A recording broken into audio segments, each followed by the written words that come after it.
Hello everyone! Today I'm excited to take you on a journey through my front garden in 2024.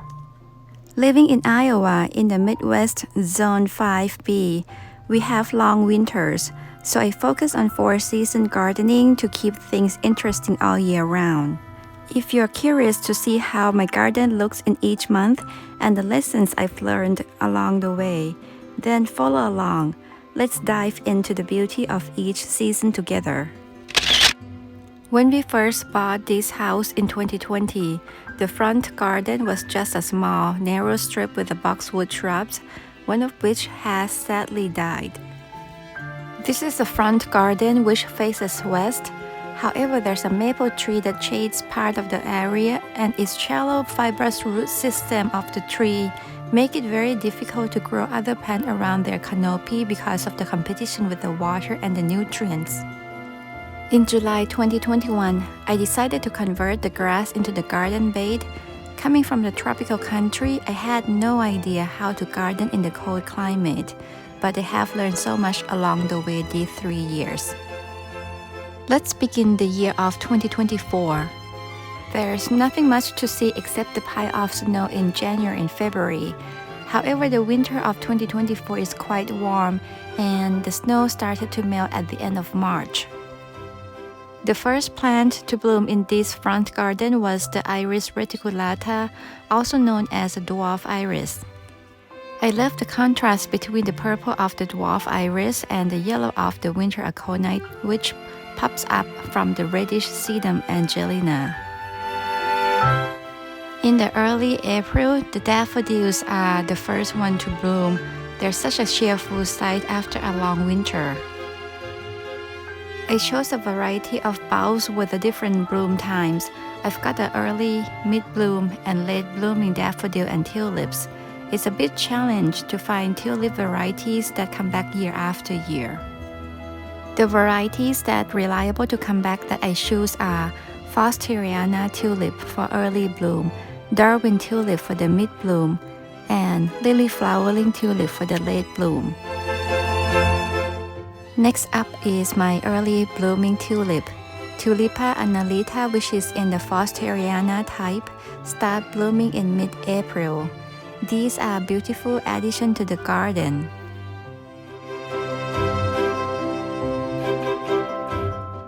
I also planted tulips and daffodil in the toughest area of the garden, the underneath maple tree. The early spring bulbs usually thrive here because the tree hasn't waked up yet. A week later, the mid-bloom tulips like Darwin tulips start to show off. I have two different varieties of Darwin tulips, the salmon and the red one. But I think they probably missed sending me the salmon because it looks very pink. But anyway, I think they blend well together, don't you think? You can see I plant a lot of bulbs in this area as there are a lot of the spring bulbs foliage. Yes, I agree in the way that if you want to have a stunning impact, a bag of bulb is not enough.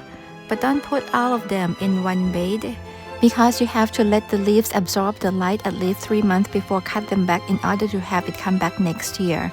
It can be super eyesore during this time.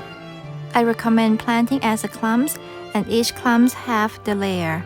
By placing the small bulbs like a mascari at the edge and the bigger bulbs like tulip and daffodil at the center and deeper. This way you can create a natural bouquet-like effect, as you can see how I plant underneath the maple tree. Next, I need to figure out what plants to place between these clumps to hide the foliage after it completes blooming.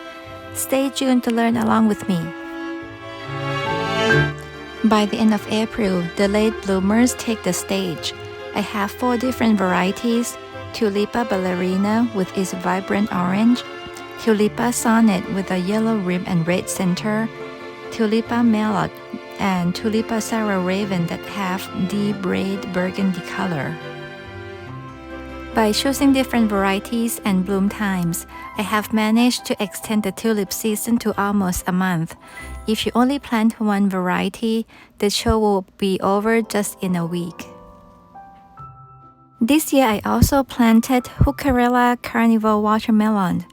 Don't you think the foliage with this reddish color goes very well with my late blooming tulips?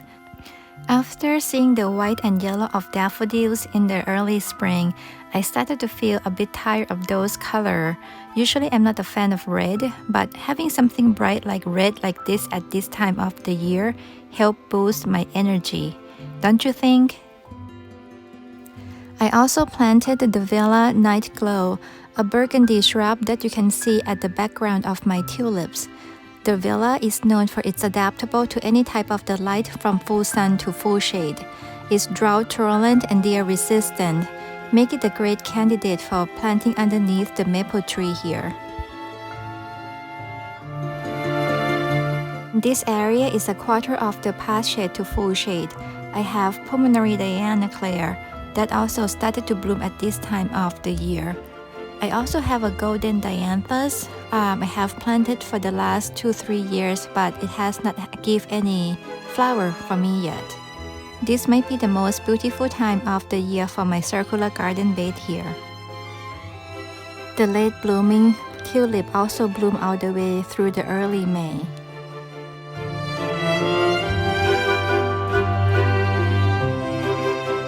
Now we have entered the second week of May. I love how my Mrs. Poppins are more lush with the lime green foliage. My spring alliums have started to show up, but the flowers are much smaller than last year. This could be because they didn't get enough sunlight, as it can be quite shady in this area. I love the contrast between the chartreuse of the Sedum Angelina and the dark foliage of Dark Side of the Moon at the front border. You can see at the back border, the gold cone juniper show the yellow tip spring new foliage, and fire sheep abovite started to have a tip turn orange. I also see the foliage of the blue boa hummingbird mint started to come up, and here's the last daffodil to bloom is Narcissus poeticus. Once all the spring bulbs are done blooming by mid-May, the Columbine Dorothy rose helped to fill the gap before the iris started to bloom. You can also use the biennials such as foxglove to help fill the wide gap between the last spring flower bulbs and the first of the hardy annual in the garden. This year I planted the Vela Cool Splash, a variegated shrub, to lighten this area up and provide a different shade of green compared to the spring bulbs foliage. When I planted Cool Splash, I tried to dig up the spring bulbs, but man, they were too deep. I ended up leaving them alone. Maybe I'll pull those bulbs in the next spring if I need some room for my Cool Splash.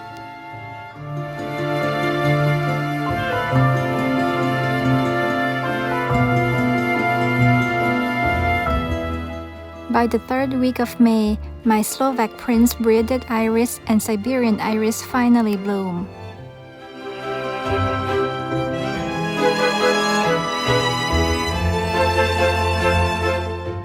By the fourth week of May, I have no flower beside the green foliage. This is a good example of why you shouldn't plant daffodil and tulip throughout the entire bed. Instead, plant them in a clump between the shrubs or perennial and use plants with a different shade of green, color, and texture. Finally, after the whole week with no flower, I'm happy to see the bloom from the Steppy Sun Sunset Penstemon. A neon purple from Boom Chocolata geranium contrasts nicely with the chartreuse flower from the Sedum Angelina. Along the curve where I have Mrs. Poppin, I have a mix between the Sedum Angelina and Geranium Dark Reader. I love the contrast between the foliage of Dark Reader and the chartreuse of the Sedum Angelina. By mid-June, I have Tenuco Lily, which is an Asiatic lily blooming. Lily is also another flower that you can plant different variety to create an extending bloom. The early season lilies are the Martaga lilies and Asiatic lilies. Mid-seasons are trumpet lilies, and some of those hybrid with the OA or LA hybrid. Late season are oriental lilies. I want to plant more varieties of lilies, but I'm afraid of lily beetles. I also need to consider the colors to match with what already existing, and the rabbit issues here make me hesitant to plant more lilies. I need to do more research and find a way to keep rabbits away and spend more time observing the garden before deciding to plant more. Then my daylilies bloom. I'm not sure what variety they are as they came with the house. I have moved them from the back to the front garden and have considered giving them away several times because I don't like yellow. But when I saw how robust and constantly blooming they are, I just can't give them away. My hummingbird mince blue boa started to bud up, and my Siloam double classic daylily also started to bloom. They have a sweet smell and a nice peach color.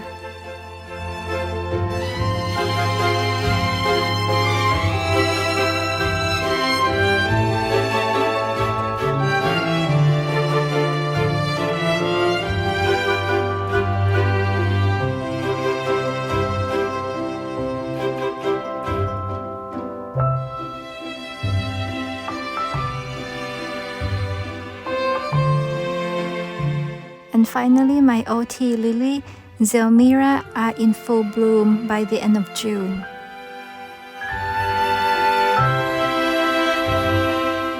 Here's the area of the underneath the maple tree that I still have to work on. I also have to find a shrub that can hide the foliage of tulips and daffodil.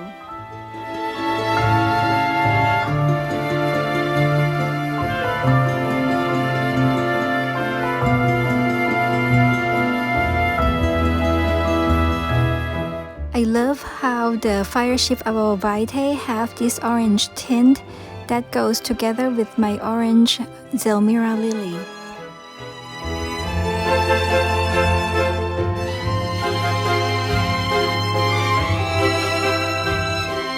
I also have a variety of the Echinacea purpurea that's popping up in my garden.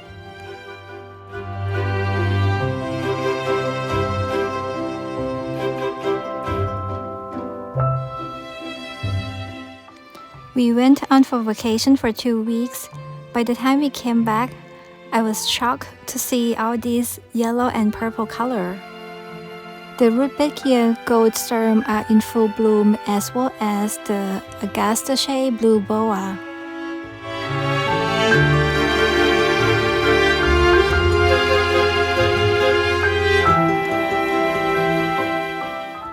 At the back I have the Heliopsis burning hearts. I think it is quite leggy here and planning to move it next year. I did have a gap in August where I didn't have any new plants blooming, but whatever I already have in the area still steals the show. It becomes difficult for me to think of other plants that can blend between those two. If you can think of any suggestion for me to plant during this time of the year, please let me know under the comment. Underneath the maple tree, the Heuchera autumn bride that I planted in the spring is producing a nice white flower with a strong stems that seems to wave at you.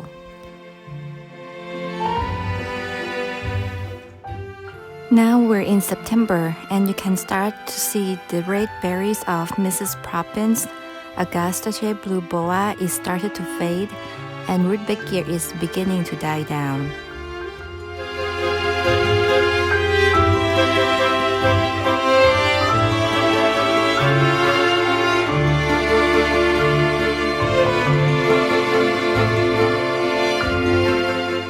I almost forgot that I have Lady in Black Aster planted here.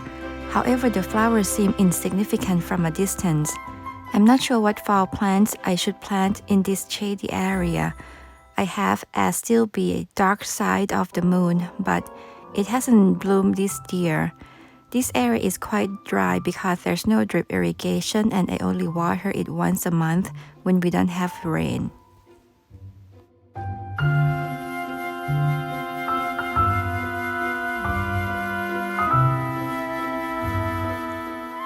By the second week of October, we start to see fall colors. I love the yellow from the variegated Solomon seals that popped in this area. The seed heads of Heuchera autumn bright remain strong, and my maple tree is starting to show the red color.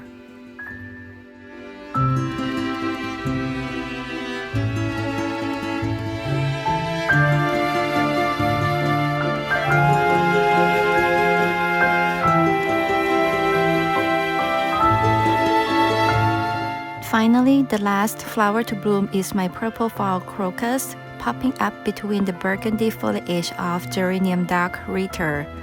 I really love this combination of these two. We had a long drought in fall, so the fall crocus lasted much longer than I expected.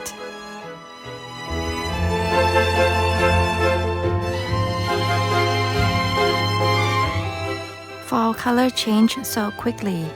Within 2 weeks, my maple tree gave a stunning red show.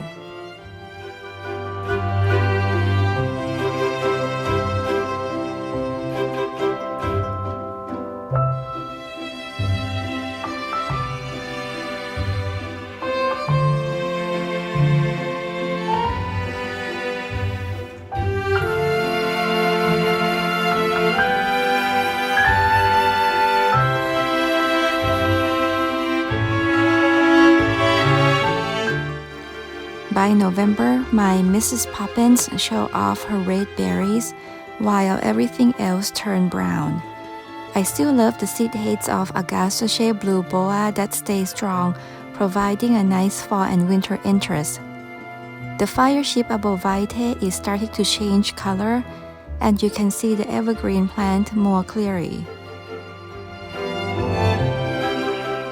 In December, we had some snow. It was light snow with some freezing temperatures, but it melted in a few days. The evergreen became my main focus as I look out from the window.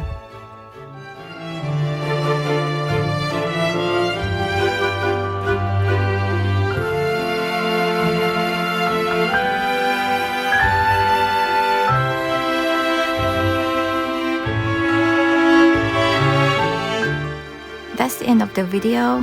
I hope you enjoy my 4-season garden. There's still so much to do, learn, and think about this front garden. If you like this video and enjoy this kind of the content, please click like and subscribe, and we'll see you next time. Bye!